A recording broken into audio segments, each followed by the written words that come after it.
এদিকে দেখুন ঘর সাজিয়ে নেওয়া হয়েছে, পুজোর সমস্ত থালি ঘর সাজিয়ে এবার পুজো করব। গুড মর্নিং, হ্যালো, শুভ সকাল। হচ্ছে সকাল সকাল ঠাকুর ঘরে এসে আপনাদের উইশ করে নিলাম। আজকের শুভ রথযাত্রা, সকলকে জানি রথযাত্রার শুভেচ্ছা। আজকে বৃহস্পতিবার, ঠাকুর ঘরে প্রচুর কাজ আছে। চলুন পুজো পাঠ করে নিই, তারপরে আবার শেয়ার করছি।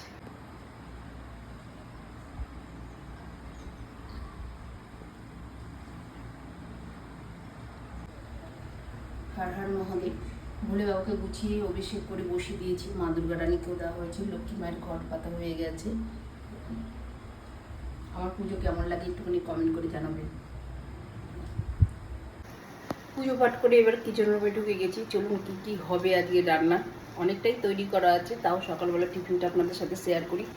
এখানে হয়েছে কালকে যে বড়ার তরকারি রয়ে গেছে, কারণ চিকেন রান্না হয়েছিল, পরে রাতের দিকে খাওয়া হয়েছে। এদিকে পাস্তা, এটা মেয়েই বানিয়েছে। এখন আটার রুটি হবে, আর এগুলো চা খাবো অপরাজিতা ফুলের, সেটা একটা বানাচ্ছি। আটাটা মেখে নিয়ে রুটি বানাচ্ছি, আপনাদের সাথে শেয়ার করছি। চলুন ব্রেকফাস্টের থালিটা রেডি হয়েছে, আপনাদের তার সাথে শেয়ার করি কী কী বানিয়েছি।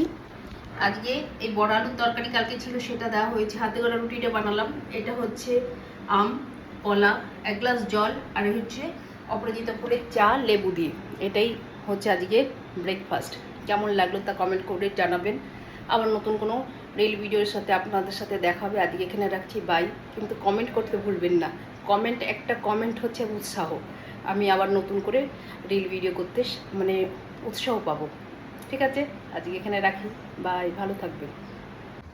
চলুন সকাল সকাল কী কী কাজ করলাম তা আপনাদের সাথে শেয়ার করি।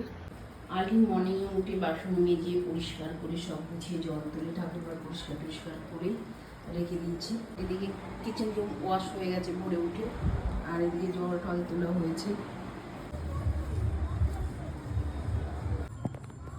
আর ভোরে উঠে এত জামা কাপড় কেচে সব মেলে দেওয়া হয়েছে। আর ওইদিকে আকাশ দেখুন কালো ঘন কুচকুচু হয়ে এসছে। ব্রেকফাস্ট খাওয়া হয়ে গেল, এবার তো কিচেন রুমে কাজ আছে। তা চিকেনটা ফ্রিজ থেকে বের করে নিয়ে এসে একটুখানি জল দিয়ে ভিজিয়ে রেখেছি, কারণ হচ্ছে কালকে ধোয়া ছিল, ভিনিগার দিয়ে ধোয়া ছিল। এবার হলো আপনাদের ওখানে কোথায় কোথায় হচ্ছে বড় রথ হয় একটুখানি জানাবেন কমেন্ট করে। কারণ হচ্ছে আমাদের এখানটায় এমন কাছাকাছি ছোটো ছোটো 2-3টে রথ হয়, কিন্তু বড় হয় একটুখানি দূরে হয়, সেখানে যেতে গেলে অনেকটা টাইমই লাগে। আর এত ভিড় হয়, রথ দেখার সম্ভব হয় না। চলুন আজকে এখানে রাখি, বাই।